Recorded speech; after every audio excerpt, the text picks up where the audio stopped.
성경에서 우리에게 끊임없이 나는 아브라함의 하나님이요 이삭의 하나님이요 야곱의 하나님이라고 계속 강조하셨어요. 왜 그러냐 하면 많은 사람들이 하나님이 눈에 보이지 않으니까 자꾸 우상을 찾는 거예요. 눈에 보이는 우상을 찾는 거예요.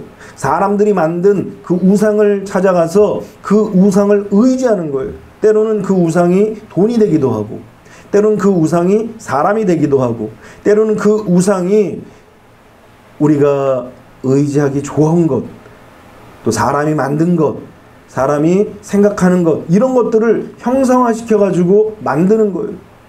그래서 오히려 사람이 그 우상을 닦고, 사람이 가꾸고, 사람이 보호해주면서 그 우상이 나를 지켜주고 나에게 길흉화복을 줄 것이라고 그렇게 착각하며 사는 거예요.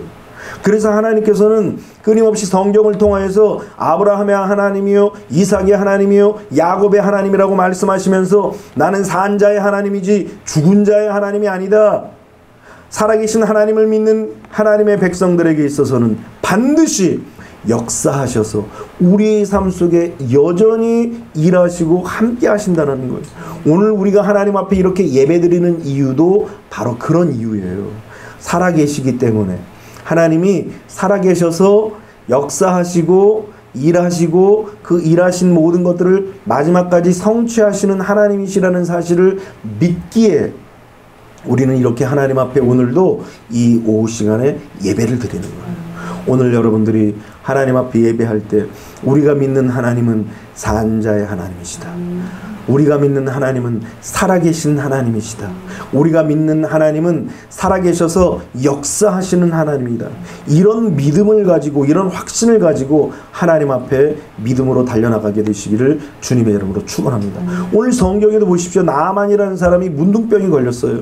나아만이 누구냐면 아람이라는 큰 나라에, 그러니까 이스라엘 주변 국가에 사실 이스라엘이 강성해져야 되는데 하나님의 백성들이 하나님의 백성답게 살지 못하니까 이방 나라가 더 큰 거예요. 그런데 이 이방 나라의 대장군이었던 나아만이 명성이 높고 이름이 높은 자였지만 문둥병이 든 거예요. 문둥병이 들어서 도대체 치료가 기미가 보이지 않는 거예요. 고민을 하다가 이제 치료의 소문을 듣고 이스라엘까지 오게 된 거예요. 아람 나라의 왕의 친서를 들고 이제 찾아왔습니다. 이 글을 읽고 이스라엘 왕이 옷을 찢었어요. 그러니까 이 엘리사가 전가를 보내어서 왕이 옷을 찢었다는 이야기를 듣고 속히 사람을 보내어서 나에게 보내라. 그러면서 뭐라고 얘기합니까? 이스라엘 중에 선지자가 있는 줄을 알리이다 그랬어요.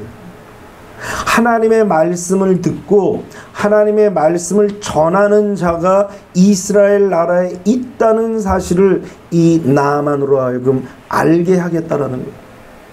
그러니까 하나님은 지금도 역사하시고 지금도 일하신다는 사실을 여러분들 믿으십시오. 이스라엘의 그 엘리사 시대뿐만 아니라 그 시대에도 역사하셨던 그 하나님이 지금 이 시대에도 역사하신다는 사실을 믿고 하나님 앞에 여러분들이 예배하시기를 주님의 이름으로 축원합니다. 그래서 오늘 제목이 뭐예요? 나만의 기적을 나의 기적으로. 성경에 기적의 사건들이 많잖아요.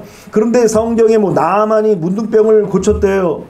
솔직히 말해서 그 나만이 문둥병 걸려서 치료받은 거하고 나하고 무슨 상관이에요? 그런데 성경이 우리에게 기록한 이유는 무엇입니까? 나만이 해결할 수 없었던 그 문제도 해결하실 수 있다라는 거예요. 해결하실 분이 있으시다라는 거예요. 그러므로 나도 이런 해결할 수 없는 문제에 처해 있을 때 나도 해결받을 수 있는 기회가 있다라는 거예요. 그래서 하나님의 말씀은 항상 우리에게 소망을 주는 거예요. 어떤 절망적인 상황일지라도, 어떤 칠흑같이 어두운 상황일지라도, 어떤 그런 터널 같은 그런 꽉 막혀있는 상황일지라도 하나님께서는 이 시대에 역사하셨던 것처럼 오늘 이 시대에도 우리에게까지 하나님은 역사하시고 일하신다는 사실을 꼭 기억하시기를 바랍니다. 그래서 나만의 기적을 나의 기적으로 만들기 위해서 어떻게 해야 하는가를 함께 나누려고 합니다. 첫 번째는 복된 귀를 가져야 된다는 거예요. 오늘 우리가 다 귀 있죠. 귀. 귀가 있지만 이 귀가 있어도 들을 말씀들을 들어야 되는 거예요. 사람들은 주로 어떤 말을 듣냐면은 부정적인 말에 귀를 기울입니다. 사실은 된다는 말보다 안 된다는 말이 더 쉬워요. 그렇죠? 못한다는 것, 할 수 있다는 말보다 못한다는 말이 더 쉬워요. 가능하다는 말보다 불가능하다는 말이 더 쉬워요. 그러니까 10명의 정탐꾼들이 가나안 땅을 가서 보고서 안 되고 못하고 불가능하다는 이야기들이 더 쉬워요. 왜냐하면 그것이 우리의 눈에 보이고 우리의 귀에 들리고 우리의 손에 잡히는 현실적인 상황이라는 거예요.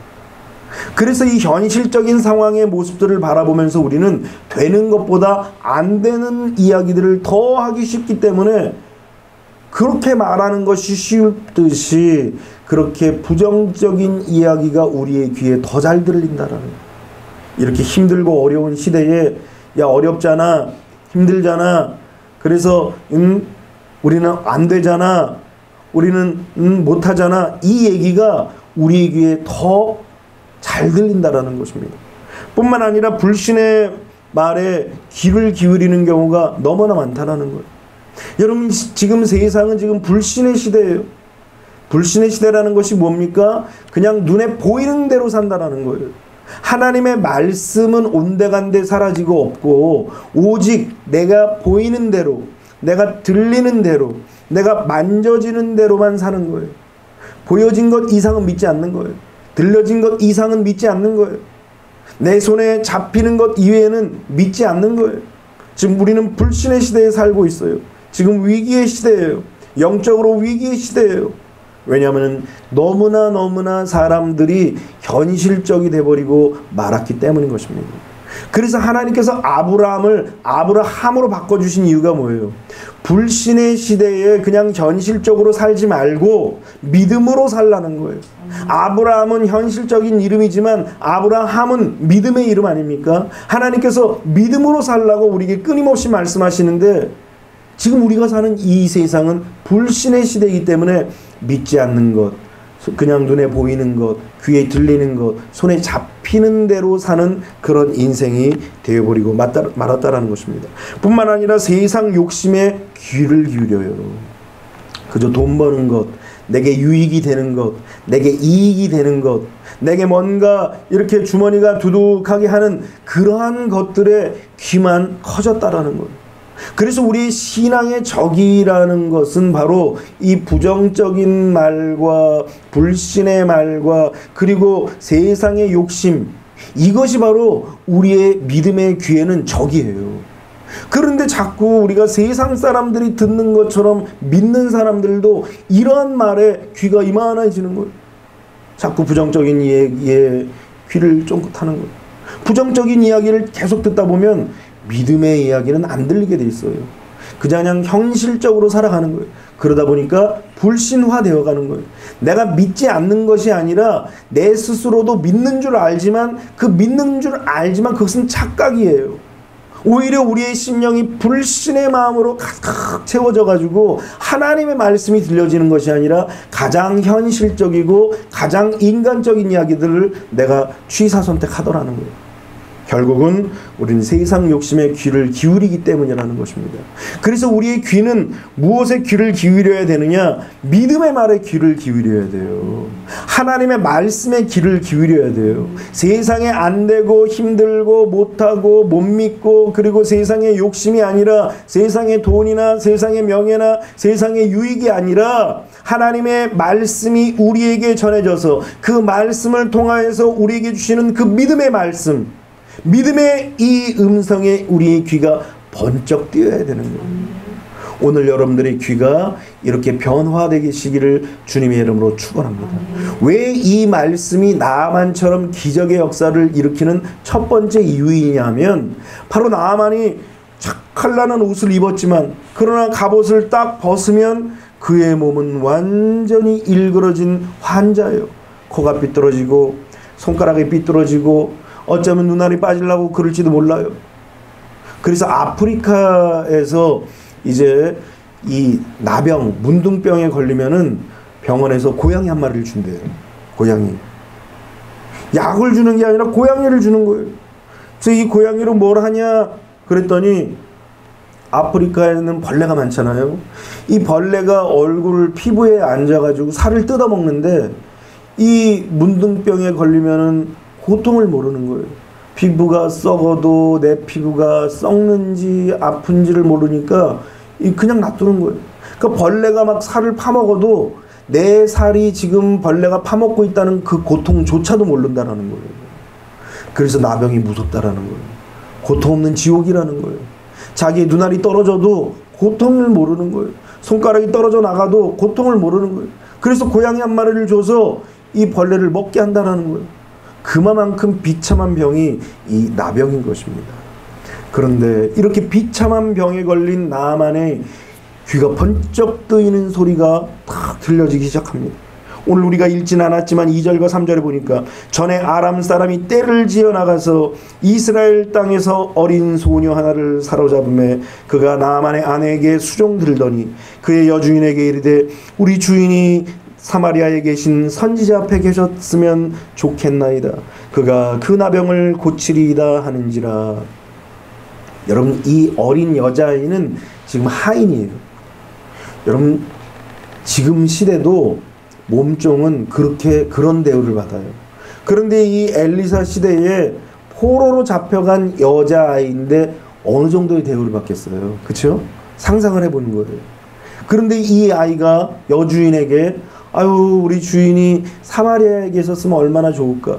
사마리아에는 우리 주인의 병을 치료할 수 있는 그런 선지자가 계신데 아우, 우리 주인 대장님께서 우리 선지자와 함께 하고 있으면 얼마나 좋을까. 이거를 직접 말씀드릴 수도 없고 어떻게 할까요? 뭐 이러면서 여주인에게 이야기를 하는 거예요. 그러자 이 여주인의 이야기를 나만 장군이 탁 들은 거예요. 어지간한 사람은 어떻게 하겠어요? 무슨 소리냐. 지금 우리나라의 의원들도 치료를 못한다. 거기도 이 신을 섬기는 선지자들이 있었겠죠. 그럼에도 불구하고 아무도 내 병을 치료하지 못한다. 그런데 어디 저기 작은 나라 이스라엘에 그런 선지자가 어디 있겠느냐. 그런 소리 하지 마라 라고 핀잔을 줄 수도 있는 그런 상황입니다. 그런데 이게 어쩐 일입니까? 나아만이라는 그 위대한 영웅이 이 영웅이 게지바의 소리를 다 귀담아 들은 거예요. 그러니까 복 받는 사람은 귀가 열려 있는 거예요. 은혜 받는 사람은 귀가 열려 있어요. 그래서 이 귀가 열려서 하나님의 말씀이 다 들려지는 거예요.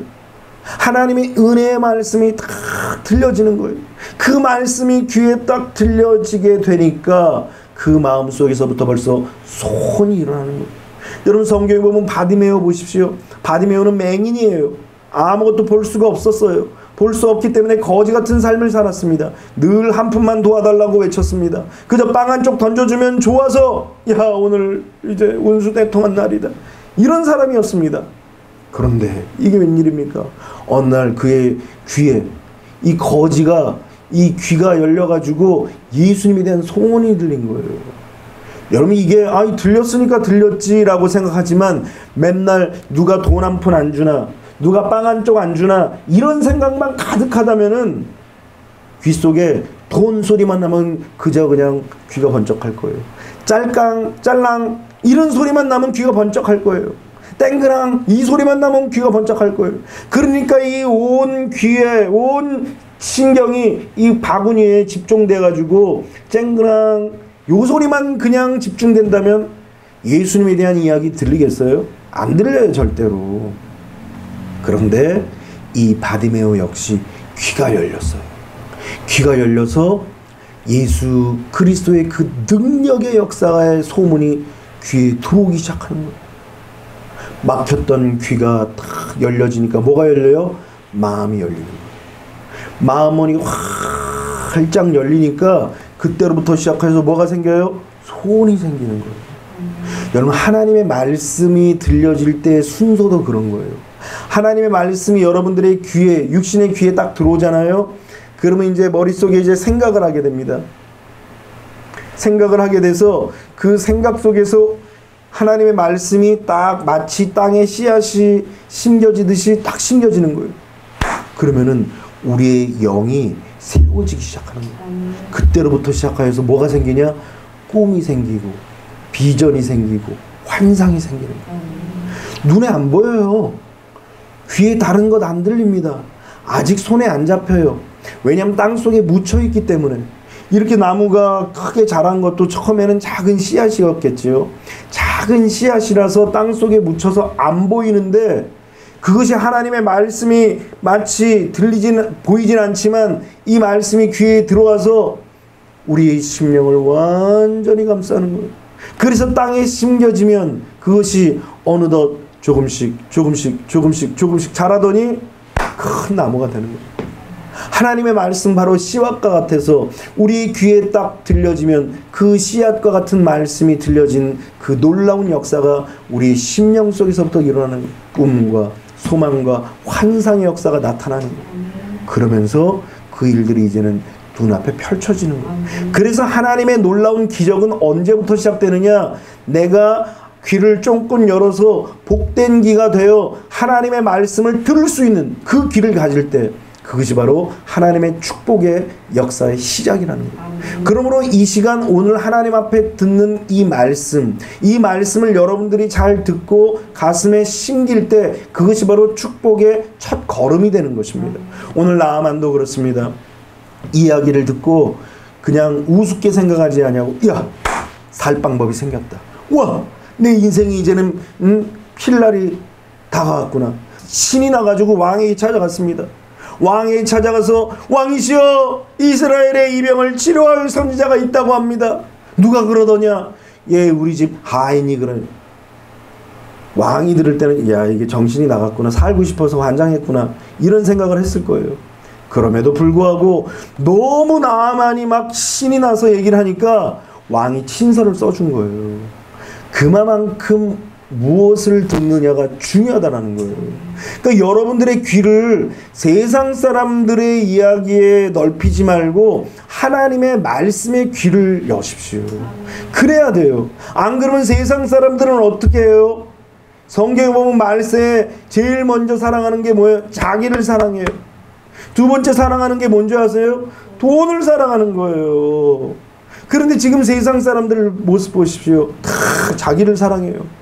유튜브 보니까 횡단보도가 없는데 막 중앙선에 사람들이 지나가서 안전하라고 빵빵 눌렀더니 지나가는 차 그냥 주먹으로 쳐서 유리를 깨트리고 막 발로 차고, 지금 그런 시대를 살고 있어요. 지금 왜 이런 상황이 생기집니까? 자기를 너무 사랑하는 거예요. 자기애가 너무 심하니까 이게 잘못됐는지 잘 됐는지 안 보여요.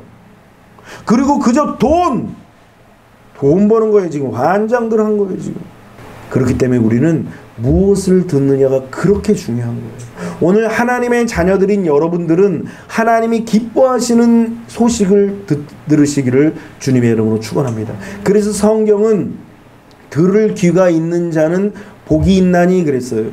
들을 귀가 있는 자는 성령이 하시는 말씀을 들을지어다 그랬어요.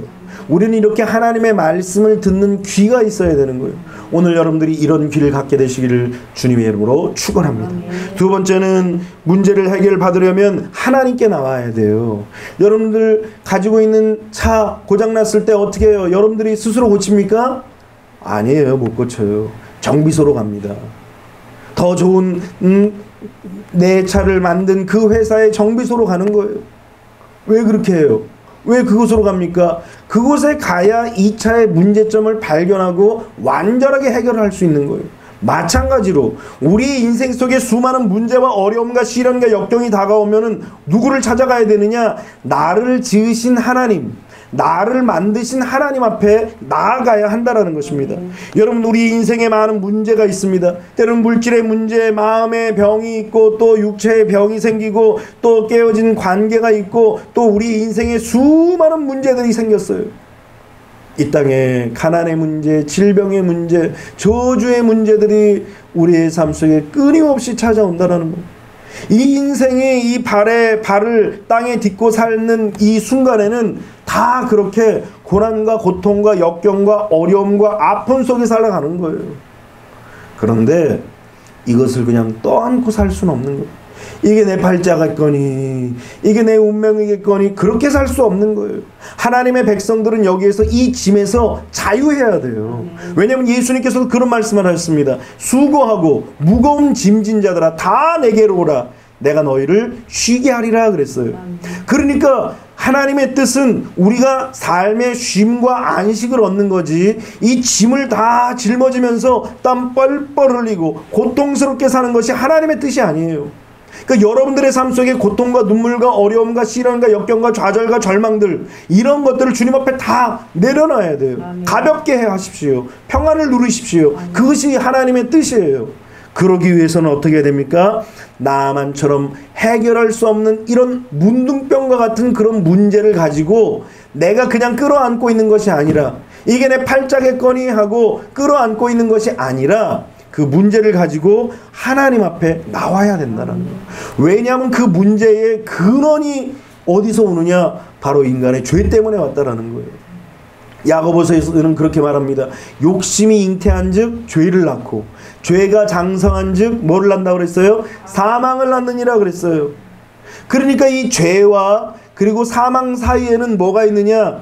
질병과 가난과 저주라는 것이 있어요. 그러니까 죄를 지으면은 가난과 질병과 저주라는 이 과정을 통하여서 마지막에 어디를 도달하느냐?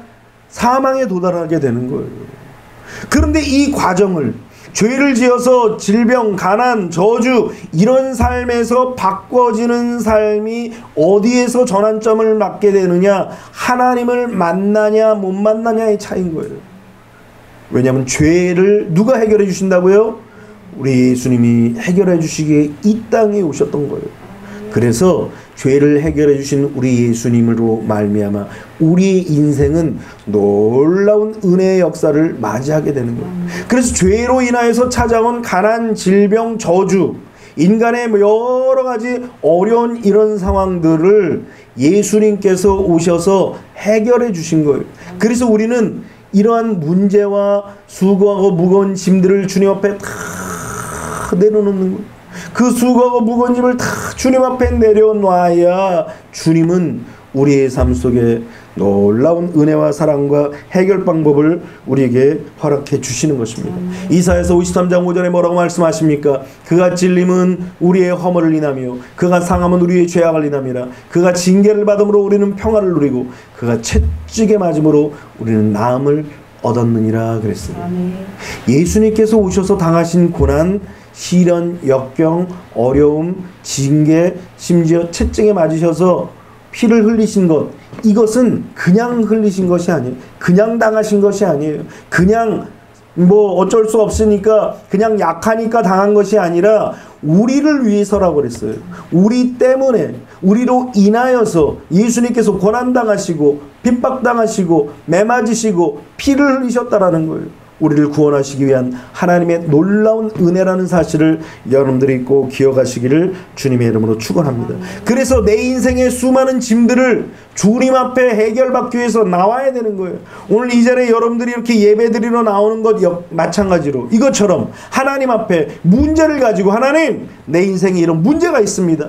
마치 어린아이가 뭐 문제가 있으면 엄마 울듯이, 뭐가 어려운 일, 해결할 수 없는 일들이 있으면 뭐 부모님에게 쫓아와서 엄마 아빠 그리고 쫓아오듯이, 우리의 인생 속에 수많은 문제가 있을 때 사람 쫓아가지 말고 사람 따라다니지 말고 우리 누구에게 찾아와야 됩니까? 하나님께 찾아와야 되는 거예요. 하나님께 부르짖고 하나님께 간구하고 하나님께 기도하고 하나님께 나오면 주님이 하나님 앞에 나온 주의 백성들을 결단코 멸시하지 않는 거예요. 자기를 위하여 수금된 자를 하나님께서는 결단코 멸시하지 않으신다라는 거예요. 이게 뭐냐면 하나님을 찾고 하나님께 영광 돌리고 하나님을 위해서 사는 자들을 하나님은 결단코 나몰라고 하시지 않으신다라는 거예요. 그러므로 오늘 여러분들이 어려운 일들, 무거운 일들, 무서운 일들, 괴로운 일들, 해결될 수 없는 일들, 이 모든 일들을 하나님 앞에 가지고 나오시기를 주님의 이름으로 축원합니다. 그래야만 하나님의 놀라운 은혜와 능력을 경험하고 문제 해결을 받을 수 있는 거예요. 세 번째는 내 생각을 버리고 하나님의 말씀을 받으라는 거예요. 여러분, 신앙은 단순하게 믿는 거예요. 하나님의 말씀을 듣고 이러고저것 생각하면 안 돼요. 따지면 안 돼요. 하나님이 왜 이러셨을까? 하나님이 왜 이런 일들을, 내 생각을 앞세우면 실패하고 넘어지는 거예요. 그래서 신앙은 그냥 단순한 거예요. 하나님이 말씀하시면 것에서, 그 말씀하신 것에서 하라 하면 왜 하라고 그럴까? 하나님이 왜 이렇게 하라고 그럴까? 시험하는 거 아닐까? 이렇게 할까? 나를 왜 시험? 이런 생각을 하는 사람들은 생각을 내려놔야 돼요. 신앙은 단순한 거예요. 하라 하면 그저 하는 거예요. 하지 말라 하면 하지 않는 거예요.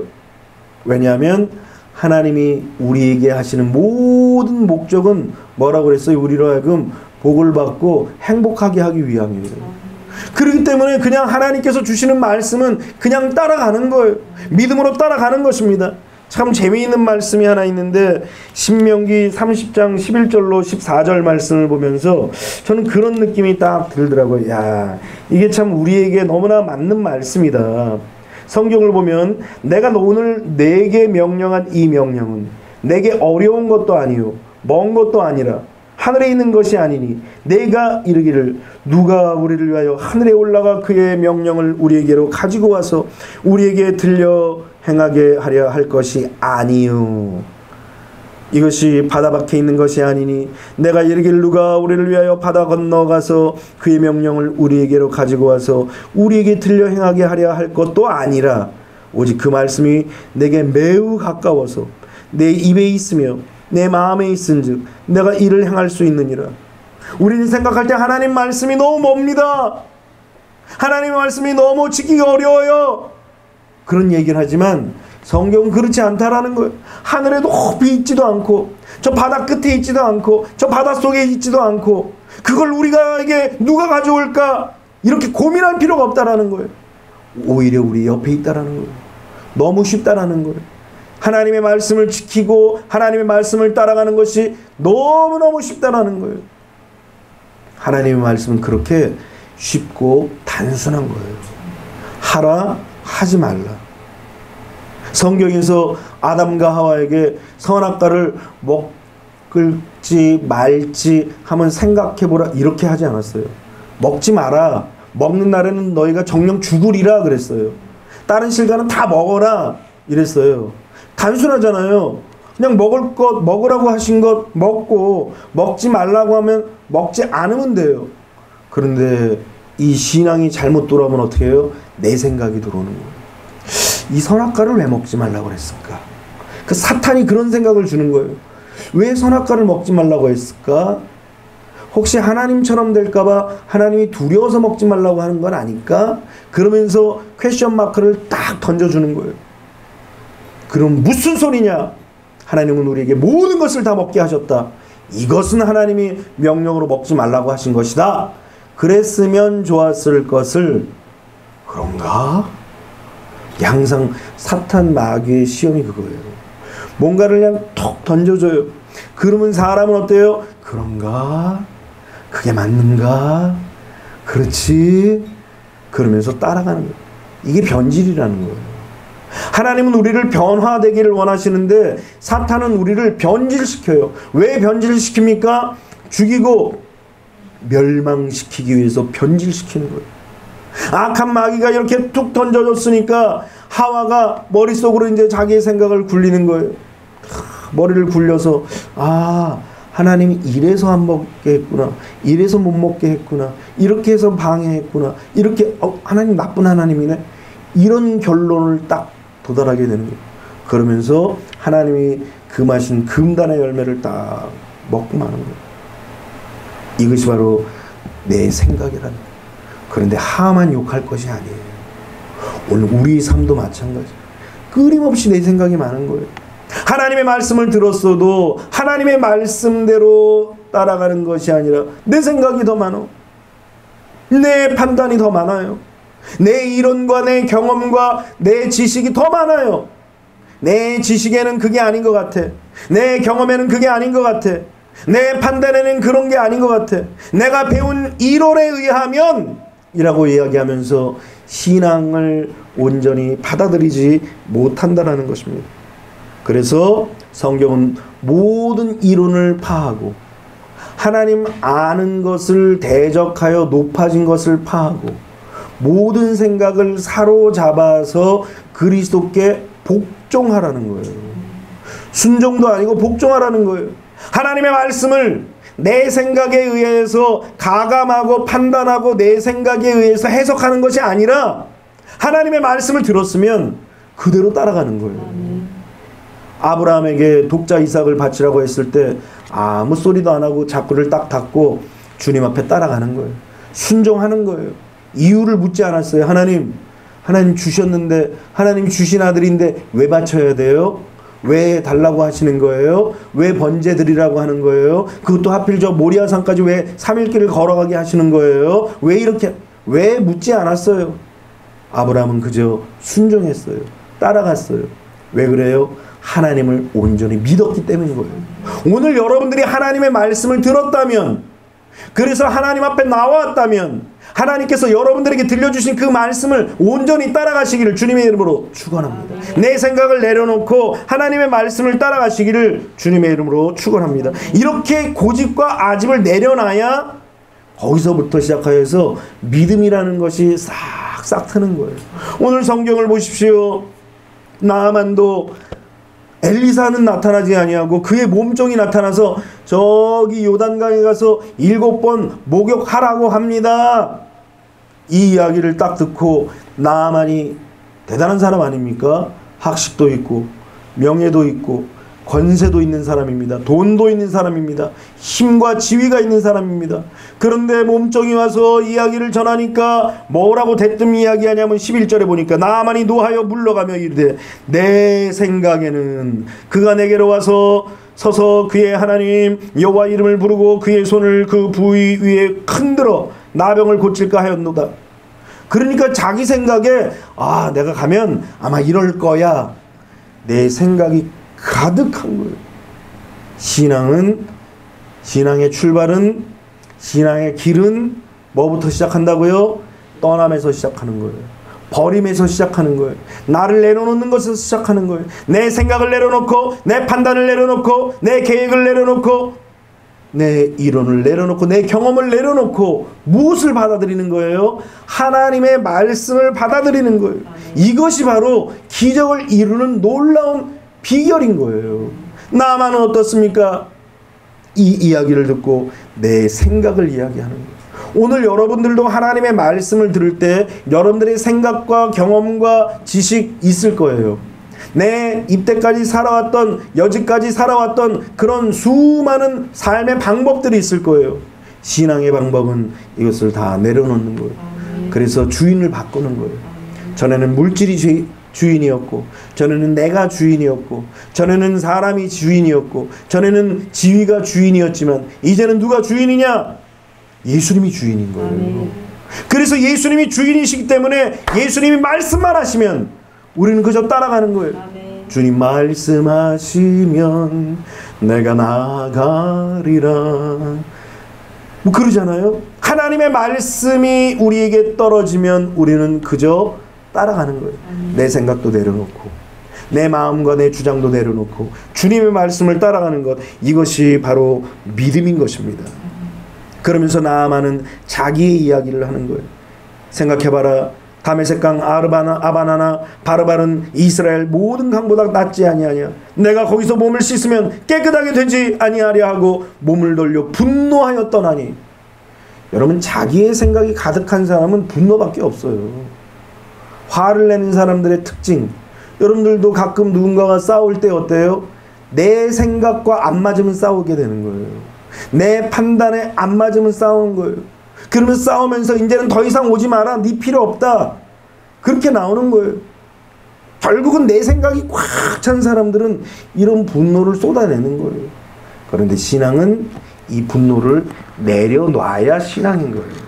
내려놔야 하나님 앞에 믿음의 자리에 서게 된다는 것입니다. 오늘 여러분들이 여러분들의 생각과 마음과 주장과 이론들을 다 내려놓으시기를 주님의 이름으로 축원합니다.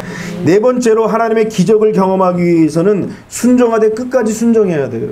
믿음의 길이라는 것이 무엇이냐면 가다가 중간에 포기하면 안이감만 못한 거예요. 우리 뭐 속담 격언도 있잖아요. 가다가 아니 가면 아니 감만 못하리라. 그런 뭐 그런 속담이 있잖아요. 그런 것처럼 신앙의 길도 마찬가지예요. 주님의 말씀을 순종하기로 결단했으면 끝까지 가는 거예요.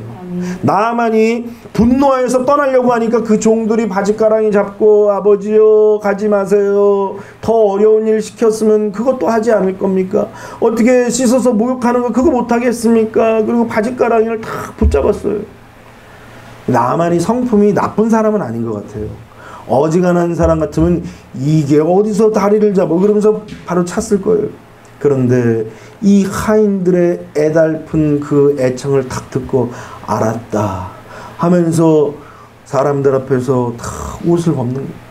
옷을 벗으니까 사람들이 깜짝 놀란 거예요. 왜냐면 그의 실체가 보여진 거예요. 그전에는 금빛 찬란한 갑옷을 입고 있으니까 그의 문드러진 피부가 보이지 않았어요. 비단 옷을 입고 있으니까 그 비단 옷에 그의 상처난 골마 터진 썩어 문드러진 그 피부가 보이지 않았어요. 그런데 사람들 앞에서 몸을 다 벗은 거예요. 그러니까 하나님은 이렇게 말씀하신 이유가 있어요. 목욕하라고 하신 이유가 있어요.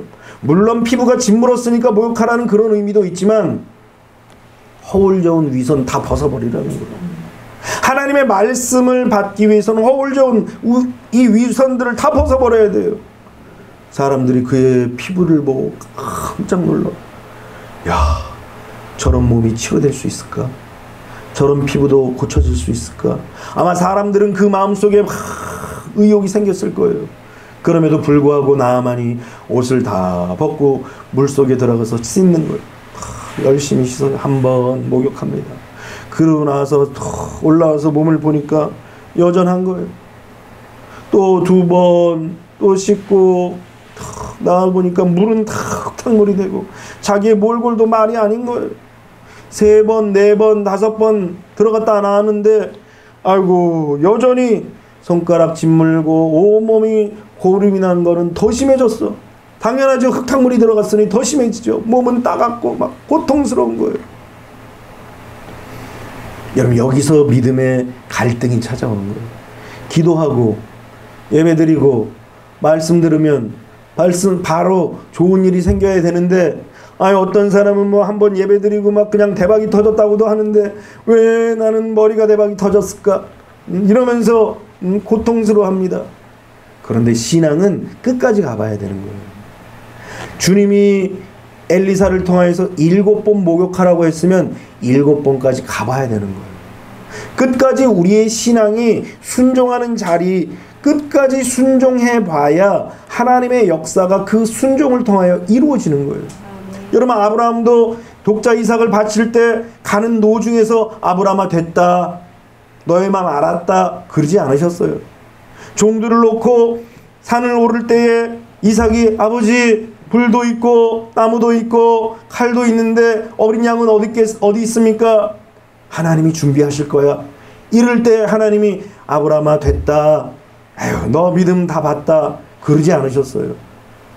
심지어는 이삭을 묶을 때조차도 하나님은 아무런 말씀을 안 하셨어요. 그러고선 칼로 찌르기 직전 지금 이제 0.5초 후에는 이 칼이 이삭의 심장에 지금 박히는 순간이에요. 그때 하나님이 찾으신 거예요. 그때 하나님이 부르신 거예요. 그러니까 하나님 앞에 우리가 순종하고 하나님을 따라가는 모습들은 중간에 멈춰서는 순종이 아닌 거예요. 하다가 에라이 집어치자 그 순종 아닌 거예요. 순종은 완성하는 거예요. 힘들지만 버겁지만 마음의 짐이 크지만 번민도 크고 갈등도 크지만 그럼에도 불구하고 끝까지 가서 순종하는 것이 진짜 순종하는 거예요. 여러분 내게 당장 유익이 있는데 하나님이 이거 잘라버리라는 거예요. 당장 좋은 것이 있는데 이걸 잘라버리라는 거예요. 그거 잘라버릴 수 있어요? 괜찮아 내가 다 알아서 해. 요게 발람의 마음이에요. 발락이 돈 슬쩍 찔러주면서 가자. 가서 이스라엘 백성들 좀 저주하자. 안 된다. 하나님이 말씀하시는 것만 난 할 거다. 처음엔 아주 그냥 호기롭게 그렇게 얘기를 합니다. 그런데 아이고 너 내 말 들었으면은 지위도 높아지고 돈도 많아지고 부자가 되고 땅도 소유하고 많은 여자도 줄 텐데 너 그 말 안 듣냐? 아유 안 됐다. 그걸 포기하냐? 그 얘기하니까 발람이 알았어, 내가 가긴 가는데 하나님 얘기만 한다. 뭐 처음엔 아주 큰 소리 칩니다. 그런데 결국은 어떻게 돼요? 하나님 뜻대로 가는 듯 하지만 결국은 슬쩍 하나님 앞에 이제 이스라엘 백성들이 범죄할 수 있는 방법을 딱 제시해 주는 거예요. 결국은 모압을 하나님께서 멸하실 때 발람을 가장 먼저 멸하신 거예요. 그렇기 때문에 하나님의 백성들은 그냥 처음에 가졌던 그 마음, 그것을 끝까지 가져야 돼요. 그것이 중요한 거예요. 여러분, 불원장래 주님이 다시 오셔서 천사장의 나팔 소리와 그리고 천군 천사의 그 호령 소리로 그리고 우리 이름이 딱 불려질 때 들려져 가는데 누가 구원받느냐? 끝까지 순종하고 끝까지 믿음을 지킨 자들만이 구원받는 거예요. 그래서 이 땅에 살면서 믿음 있는 자들을 찾기가 쉽지 않은 거예요. 왜냐하면 끝까지 가는 사람이 없기 때문에 그래요. 중간에 넘어지고 주저앉고 쓰러진 자리들이 너무나 많아지기 때문이라는 거예요. 나를 사랑하고 물질을 사랑하다 보니까 하나님의 말씀이 점점 들리지 않는 거예요. 하나님의 말씀이 점점 멀어지는 거예요. 하나님의 말씀이 아련해지는 거예요. 결국은 불순종하게 되는 거예요. 그러나 어려움과 시련과 역경과 괴로움이 닥쳐올지라도 하나님 앞에 순종할 때 끝까지 순종하는 주의 백성들에게는 반드시 놀라운 역사가 일어난다는 사실을 믿으시기를 주님의 이름으로 축원합니다. 오늘 성경에도 뭐라고 말씀하십니까? 나만이 이제 깨끗이 씻겨질 것을 믿고 이제는 해보자, 그런 마음을 가지고 요단강에 7번 몸을 담갔습니다. 14절 말씀을 보니까 나만이 이에 내려가서 하나님의 말씀대로 요단강에 7번 몸을 잠그니 드디어 하나님의 말씀에 순종한 거예요. 하나님의 축복은 순종을 통하여서 이루어지는 거예요. 아담과 하와가 불순종함으로 말미암아 저주가 이 땅에 찾아왔지만 예수 그리스도의 순종으로 말미암아 이 모든 저주가 끊어진 거예요. 사망 권세가 끊어진 거예요. 악한 마귀의 권세가 끊어진 거예요. 순종을 통하여서. 우리도 마찬가지예요. 불순종을 통하여서 저주를 받았다면 순종을 통하여서 하나님의 축복으로 이 저주가 바뀌어지는 거예요. 그래서 하나님은 우리에게 순종을 원하시는 것입니다. 마지막 5번째로 믿음의 행진은 반드시 열매를 맺는 것입니다. 7번 몸을 잠그니까 어떻게 됐습니까? 그의 살이 어린아이의 살과 같이 회복되어 깨끗하게 되었더라 그랬어요. 할렐루야! 참, 믿음의 행진은 반드시 열매를 맺는 것입니다. 그래서 우리 신앙생활 속에서는 끊임없이 싸우는 거예요. 내면에서 끝까지 갈까? 아니면 옆으로 셀까? 끝까지 하나님의 말씀대로 전진할까? 아니면 옆으로 살짝 새서 그냥 인간의 방법을 좀 쓸까? 요 번민이 우리 안에 끊임없이 찾아오는 거예요. 이 딜레마예요. 끝까지 가면 어려움이 있는데 쉽게 가면 문제는 해결돼도 하나님은 싫어하실 거고 어떻게 할 것인가 막 양당 간에 결단을 못 내리는 거예요. 그럼 우린 뭘 선택해야 돼요? 문제 해결만을 선택하는 것이 아니라 우리가 해결을 해야 될 그런 이유와 목적을 딱 찾는 거예요. 하나님께 영광이 되는 일이 뭘까? 하나님이 기뻐하시는 일이 뭘까? 하나님이 원하시는 자리가 뭘까? 하나님이 기쁘게 여기시는 모습이 무엇일까? 이걸 생각해야 돼요. 그래서 예수님이라면 과연 어떻게 하셨을까? 이런 생각들을 해야 돼요. 그렇지 않으면 우리는 자칫 잘못하면은 중간에 다른 길로 셀 수가 있어요. 그러나 성경은 뭐라고 얘기합니까? 믿음의 행진, 끝까지 행진한 그 결과는 반드시 열매가 맺혀지는 거예요. 이 나만이 7번 목욕을 하고 몸을 잠그니까 마지막에 어린아이의 살과 같이 회복되는 놀라운 일들이 일어나는 거예요. 오늘 여러분들도 이 나만에게 일어났던 기적이 일어나게 되시기를 주님의 이름으로 축원합니다. 그러기 위해서는 우리도 이 믿음의 행진을 중간에 멈춰서는 안 돼요. 이 믿음의 행진을 끝까지 해야 되는 거예요. 이 믿음의 행진이 마지막 도달하는 그 지점까지 우리가 끝까지 행진하며 달려나갈 때 마지막 지점에서 하나님께서 우리에게 잘했다 칭찬하시면서 또 상을 주시고, 또 어떤 일들을 만났을 때 또 달려가고 또 달려가면서 믿음의 행진을 하며 나갈 때 어려움도 있죠. 부딪히는 것도 있죠. 그러나 그 어려움과 부딪히는 문제들을 믿음으로 통과하며 나갈 때 또 그런 아름다운 결실과 결말을 우리에게 허락해 주시는 것입니다. 이것이 바로 하나님의 백성들의 모습인 것입니다. 이렇게 은혜를 받고 나니까 나만이 완전히 바뀐 거예요. 세 가지가 변화됐어요. 첫 번째는 질병이 치료됐어요. 그렇게 고질적으로 알았던 그의 나병, 인간이 해결할 수 없는 그 문제, 인간이 치료할 수 없는 그 병, 이것이 치료되었다라는 것입니다. 또 두 번째는 불신의 사람이 믿음의 사람이 된 거예요. 여러분, 하나님의 기적을 경험하면 이제는 불신의 자리를 내버리고 이제는 믿음의 자리에 탁 서야 돼요. 나만 보십시오. 하나님, 이제 엘리사 선지자에게, 선지자님, 이제는 하나님만 섬기겠습니다. 내가 이제는 절대로 다른 우상, 다른 신을 섬기지 않겠습니다. 결단을 하는 거예요. 하나님께만 예배드리고 하나님만 섬기겠다고 결단을 하는 거예요. 오늘 하나님의 사람들은 바로 이와 같아야 돼요. 내가 이왕 지사 하나님을 믿기로 결단을 했다면 뒤로 물러서서는 안 돼요. 세상과 타협하면서는 안 돼요. 세상과 타협한다는 것은 하나님을 믿지 못하기 때문에 타협하는 거예요. 오늘 여러분들이 믿음의 사람으로 살게 되시기를 주님의 이름으로 축원합니다. 세 번째로 변한 것은 그의 성품도 변화되었다라는 것입니다. 그전에는 자기 맘대로였어요. 그냥 지가 하고 싶은 대로 살았던 인간이었습니다. 그런데 18절에 보니까 오직 한 가지 일이 있사오니 여호와께서 당신의 종을 용서하시기를 원하나이다.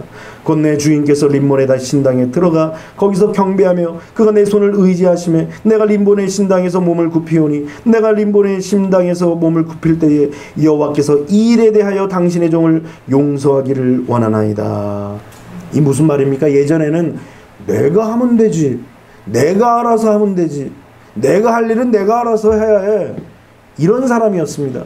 자기 멋대로 사는 사람이었어요. 자기가 법이었어요. 자기가 기준이었습니다. 그런데 예수 그리스도를 영접하고 하나님의 자녀가 딱 된 이상, 믿음의 마음이 딱 들어온 이상 하나님 앞에 자기를 철저하게 낮추고 겸손하게 자신을 낮추는 모습으로 성품이 바뀌어지게 됐다는 거예요. 그래서 하나님의 백성들은 이렇게 모든 것들이 변화되어지고 모든 것들이 새로워지는 거예요. 그래서 성경 우리에게 뭐라고 말씀하십니까? 이전 것은 지나갔으니 보라 새 것이 되었도다 그랬어요. 영어로 얘기하면 He is a new creation이라고 했습니다. 그러니까 그는 새로운 그런 창조물이라는 거예요. 그냥 기존에 있는 거를 그냥 수리한 것이 아니라 새 것이 됐다라는 거예요. 하나님이 우리에게 믿음을 주시면 이 믿음의 사람은 수선해가지고 그냥 빵꾸난데 하나님께서 빵꾸 떼어주시고 뭐 이렇게 찢어진데 좀 그렇게 꼬매고 뭐 이렇게 꾸겨진데 좀 달리고 막 이런 게 아니라 아예 새로운 뉴 크리에이션으로 하나님께서 만들어 주신다는 거예요. 오늘 여러분들이 이 믿음을 갖게 되시기를 주님의 이름으로 축원합니다. 나만이 그렇게 믿음으로 말미암아 이렇게 변화된 거예요. 오늘 나만만 변화된 것이 아니라 우리도 변화돼야 합니다. 그래서 우리도 이런 기적을 경험해야 돼요. 그래야 어디 가서도 하나님이 나를 이렇게 바꿔주셨다. 하나님이 나를 이렇게 새롭게 해주셨다.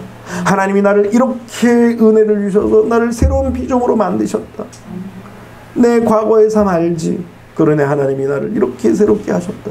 그렇게 자랑하는 그런 여러분들이 되시기를 주님의 이름으로 축원합니다.